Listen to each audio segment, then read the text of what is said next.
Welcome back to another module of your online training session. This online training is brought to you by Diaspora European Parliament election campaign, which is supported by Robert Bosch Typhoon, the European Union, and the US mission to the EU. Here are our other partners. So, my name is Alize Larquier. I'm a policy and campaigns officer at Diaspora, and today I will be your host for this module. So, in this module, we will look at diving into EU decision-making processes to understand EU policy making. In the first session, we will look at EU policy making processes. So, the learning objectives of this session is to explain how the EU policy making works, to explain the role of each EU institution in the decision-making process. So, the EU policy-making process is characterized by its multi-level and multi-actor nature. It involves institutions at the European and national levels, as well as interactions with various stakeholders, such as civil society organizations, industry representatives, and citizens. The process is driven by the need to address common challenges, to harmonize policies, and to promote cooperation amongst member states. So here are the bodies in charge of putting the competence to life. So there are three main institutions involved in EU decision making. So we have the European Parliament, which represents citizens, and the members of the European Parliament are elected through the European elections. So, some example of what the European Parliament does in the decision-making process. It has oversight functions, so supervision of EU institutions. Members of the Parliament play a crucial role in overseeing the work of other EU institutions, including the European Commission. They have the power to question commissioners, to request information, and to hold hearings to ensure accountability and transparency in the EU decision-making process. They also have budget approval functions, so members of the parliaments participate in the budgetary process, approving the EU budget. They work to ensure that financial resources are allocated in line with EU priorities and policies. The budgetary control function allows members of the parliaments to influence the allocation of funds to various programs and initiatives. Then, another EU institution that participates in the EU decision-making process is the Council of the European Union. The Council of the European Union represents EU governments. On the slide, it says governments of 28 states, with the UK leaving the European Union with the Brexit. It only leaves now to 27 states. Then we have the European Commission, which represents the EU's overall interest, and its members are nominated by the EU. So, the decision-making process is in several steps. The first step is the agenda setting. The policy-making process typically begins with agenda setting. The European Commission, as the EU's executive branch, has the right of initiatives, meaning it can propose new laws and policies. However, other institutions such as the European Parliament and the Council of the European Union can also influence the agenda through resolutions, debates, and informal discussions. The second stage is the proposal stage. Once an issue is on the agenda, the Commission drafts a legislative proposal. The proposal undergoes a thorough impact assessment, including consultations with relevant stakeholders. The proposal is then submitted to the European Parliament and to the Council, which are collectively known as co-legislator. Then the third step is the co-legislative process. The co-legislator, namely the European Parliament and the Council, play a crucial role in shaping and approving legislation. The Parliament represents the EU citizens and its members are directly elected, while the Council represents the member states, with ministers from each country participating in different configurations depending on the policy area. The co-legislative process involves multiple readings and negotiations between the Parliament and the Council.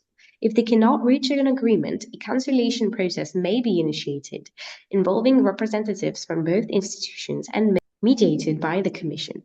However, it is to be noted that in the co-legislative process, the European Parliament is not always involved in the final decisions in some area of competences. The fourth stage is the decision-making process.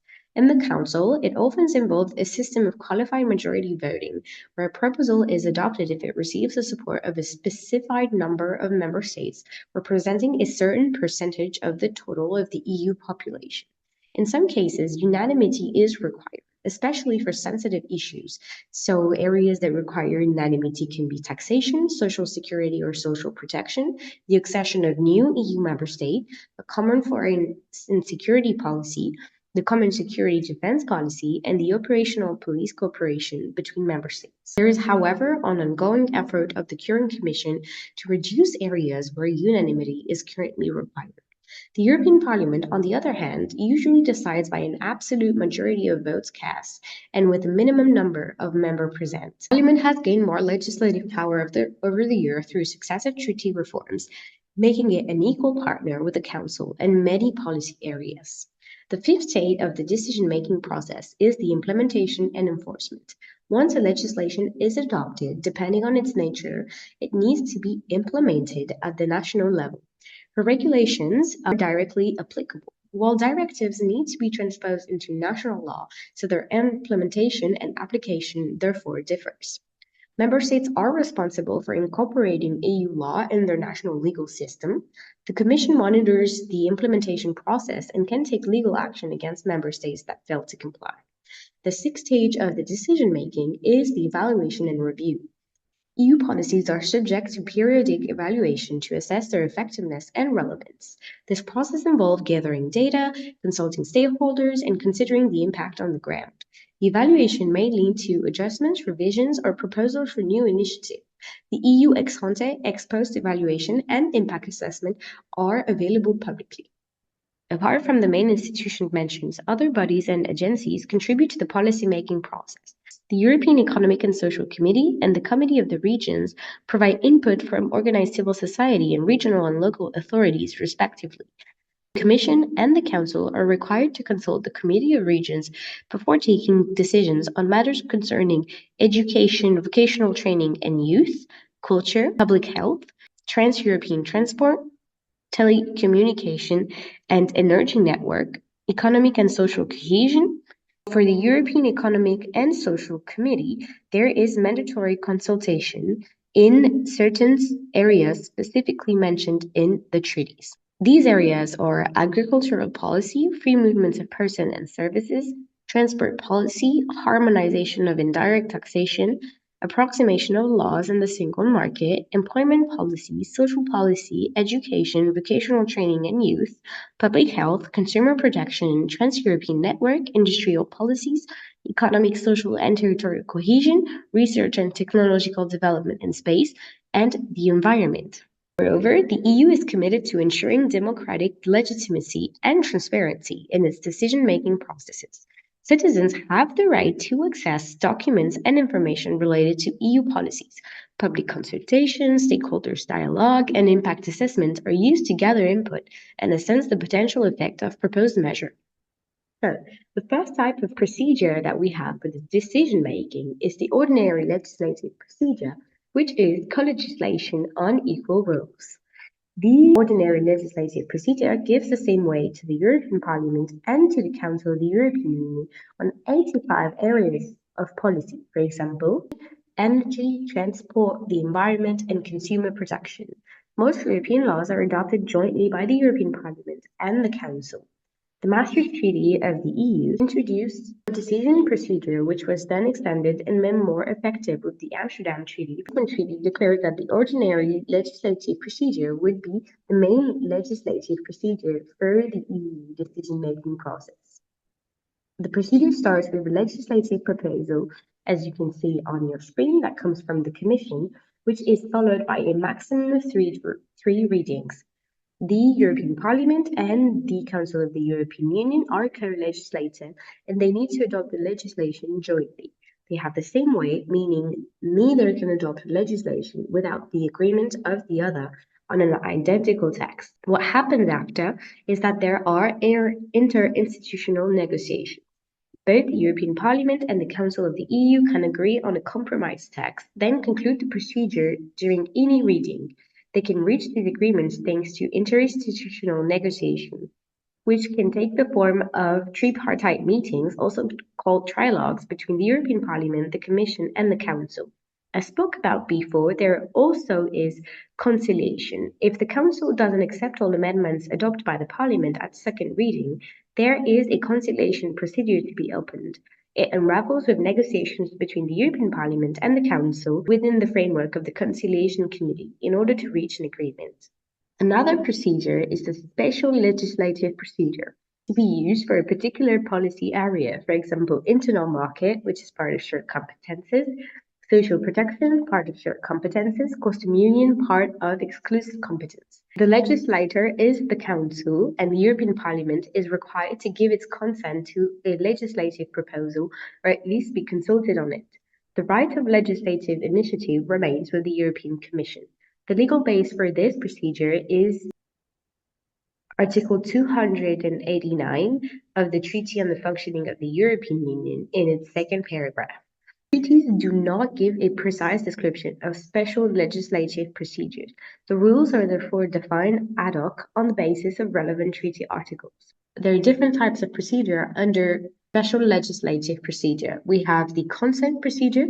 The European Parliament has the power to accept or reject a legislative proposal by an absolute majority of vote, but it cannot amend the proposal. Under the consent procedure, the Council can adopt legislative proposal after obtaining the consent of the European Parliament.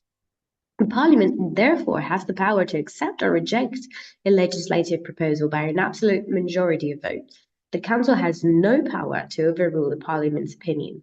The second procedure is consultation. The European Parliament may approve, reject, or propose amendments to a legislative proposal. Under the consultation procedure, the Council adopts a legislative proposal after the Parliament has submitted its opinion on it. In this procedure, the Parliament may approve, reject, or propose amendments. The Council is not legally obliged to take the Parliament's opinion into account, but according to the case law of the Court of Justice, it must not take a decision without having received this opinion. This is everything you needed to know about the EU policy-making processes. Now I can give you some tips and tricks to inform yourself on policy and lawmaking. Everyone can track the development of proposed EU law all throughout the lawmaking process, from planning and adoption to implementation and revisions. You can search for legislative procedures, you can watch live sessions of the European Parliament, you can watch live session of the Council of the European Union, you can get involved in lawmaking with public consultations, responding to questionnaires with the Have Your Say portal. Then you have the European Citizens Initiative, have the Conference on the Future of Europe. That is it for this first part of this module. Thank you so much for listening. In the second part of this module, we will look again at the policy making with each steps, but this time in the context of EU migration policy and with a case study of a migration policy.